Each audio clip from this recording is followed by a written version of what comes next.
Welcome to the VetRay Podcast, brought to you by Sedical, the world leader in veterinary-specific X-ray technology. Visit vetray.com to find a solution for you. Today on the podcast, we are excited and honored to talk with Dr. Doug Mader, a triple-boarded co-owner of Marathon Veterinary Clinic on Marathon Island in the Keys. Dr. Mader is a premier exotic and aquatic veterinarian. Dr. Mader stays extremely busy, 20-plus hours a day, but he has been kind enough to visit with us today about safely imaging exotic patients. Please go visit our website to view the extensive listing of Dr. Mader's educational, work, publishing, and lecturing background. We hope today's information will help you in your next exotic encounter.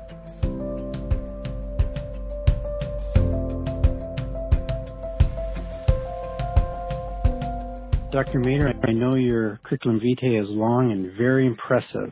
I have never met a triple-boarded veterinarian before, and I know with your consulting at Key West Aquarium, Marathon Sea Turtle Hospital, Theater of the Sea, and even at the Monroe County Zoo, with all your lecturing, writing articles, you still find time to look at your practice there in Marathon and at Marathon Veterinary Hospital.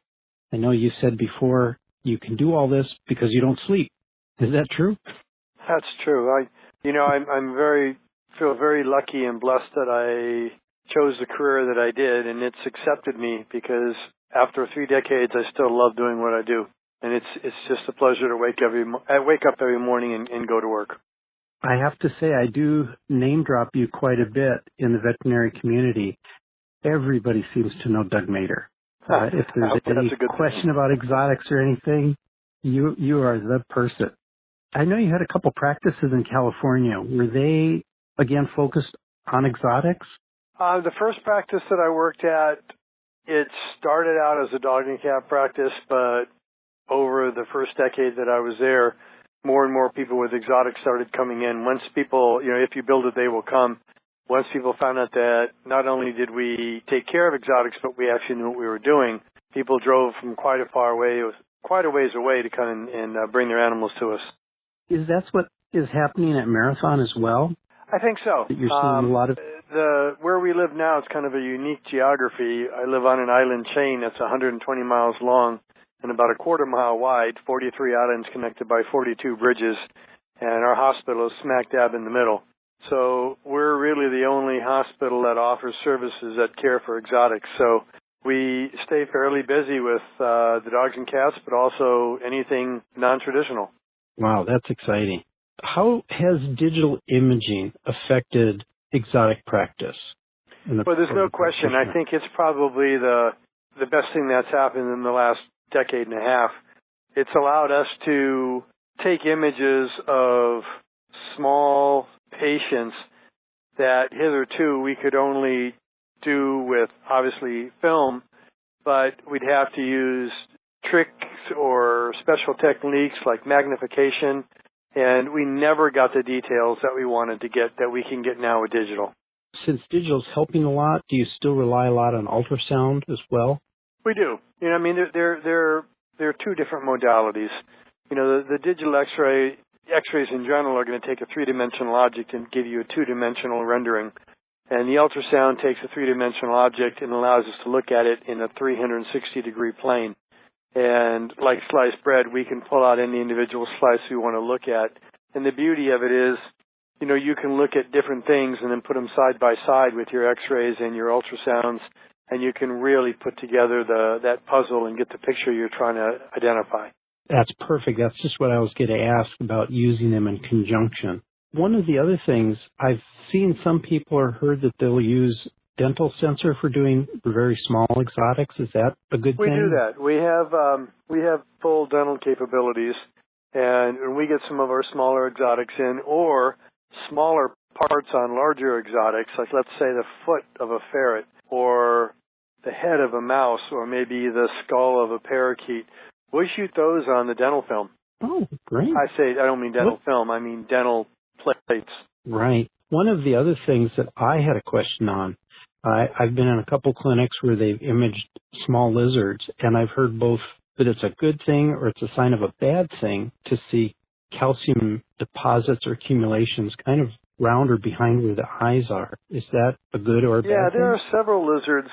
Some of the anolis and some of the geckos, the females store calcium in calcium sacs just behind their ears, and they use that calcium to help calcify their eggshells when they're reproductive. And if you've never seen that before and you take the radiograph of the animal's skull, you see these large, hyperdense concretions behind the skull, and you immediately think it's pathology if you're not familiar with the normal.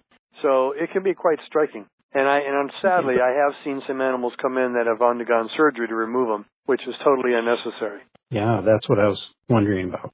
When we're imaging exotic animals, are there different views? I mean, traditionally with companion animals, it's left lateral, right lateral, VD. Are there other views? Yeah, there are. I mean, with your ferrets, pretty much the same as a cat, where you'd have your right lateral and VD or your standard conventional views.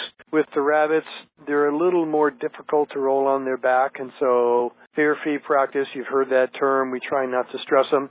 If they're an animal that allows you to roll them on their back, we'll gently do a VD view. Normally with my rabbits, I'll do a DV view and then a right lateral. With the reptiles, it's almost always a DV, not a VD view, just because of the way they're built. We try and do laterals if we can. If not, then we rotate the head of the X-ray unit and we do standing or horizontal beam laterals. And then finally, in the chelonians, which are the turtles and tortoises, because they have these paired lungs and the interesting anatomy, you have to do what's called a craniocaudal or a anterior-posterior shot. So with the turtles, you really need a minimum of a three-view study. So we'll do a dorsal ventral, we'll do a horizontal beam lateral, and then we'll do a horizontal beam craniocaudal view. I've heard, I haven't seen it, but I've heard that if people aren't able to do horizontal beaming, especially with a turtle or tortoise, they'll tape them to a cardboard box so that they can do that, or you can wedge them between two large sponges, radiolucent sponges, just like you would a dog doing a lateral. The difference is that, you're going to lose your fluid lines. And the other thing you have to be aware of, too, is that reptiles don't have a diaphragm. So if you turn a turtle or a lizard to its side, all the fluid filled viscous, like the intestines, will then follow gravity and pull downward, and it displaces the dependent lung dorsally. So you actually lose the fluid line, and you'll create an artificial fluid background behind the lungs. So in a perfect world, you want to have a horizontal beam lateral and a horizontal beam AP. That makes a lot of sense.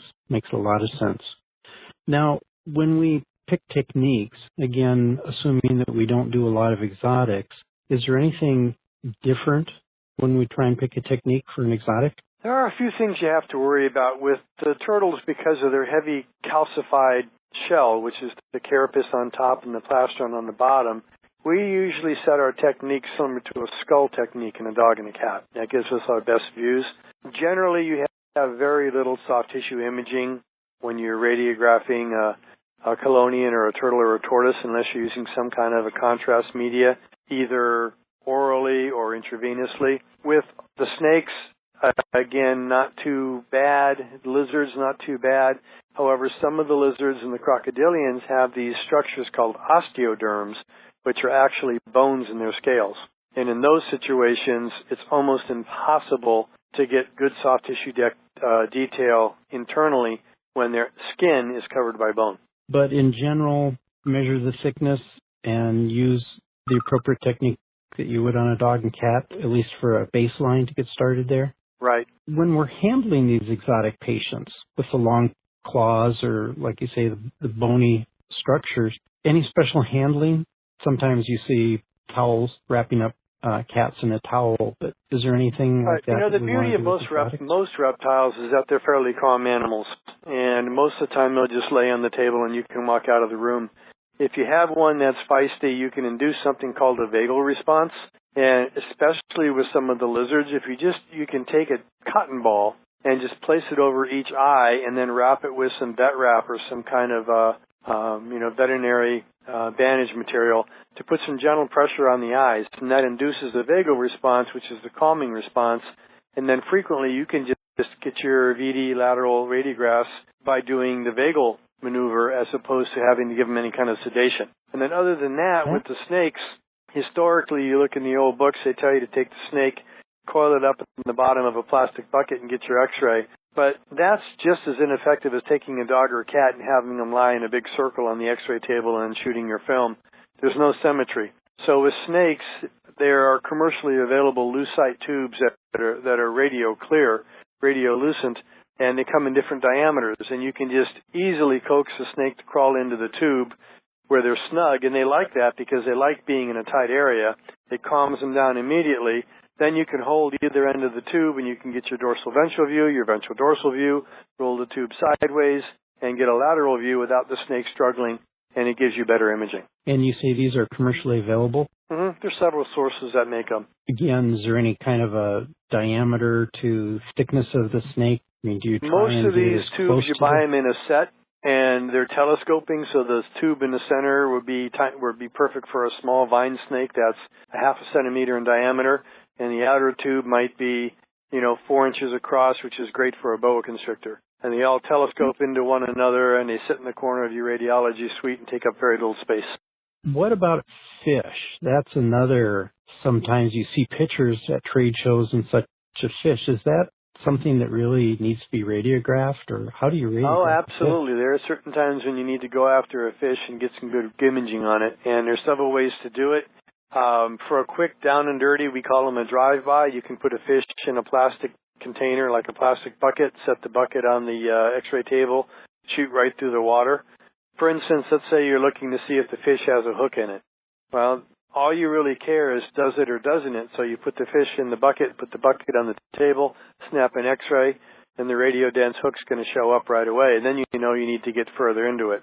Alternately, if you need more detailed studies like contrast studies, you can anesthetize a fish and then lay him on the table under anesthesia, snap your pictures that way.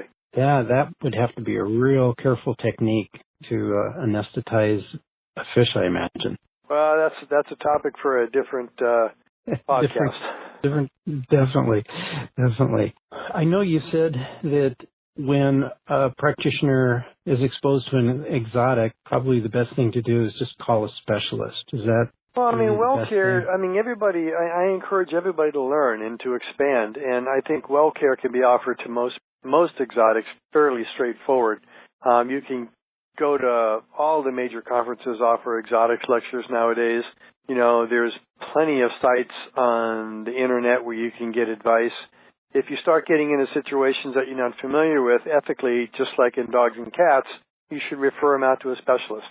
For radiographs, are there a lot of good radiologists that will look at exotic images, or do you really need to kind of also look for an exotic veterinarian to? In the radiology residencies, they are teaching exotics now, but there are a lot of radiologists that don't have a lot of experience looking at the different species.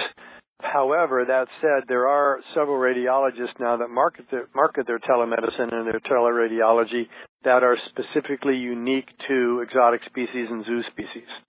So there are some really good ones out there. That's a real good resource. That's great.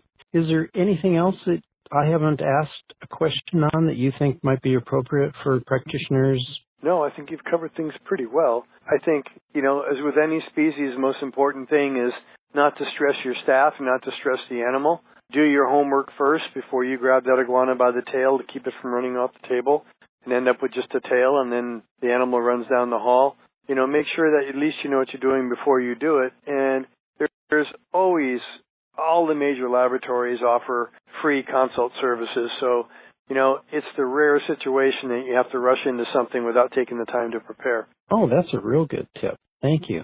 Well, again, Dr. Mader, I really want to thank you for taking time out of your busy day. I really appreciate it. Appreciate you, your knowledge. Okay, thank you, Dr. Mader.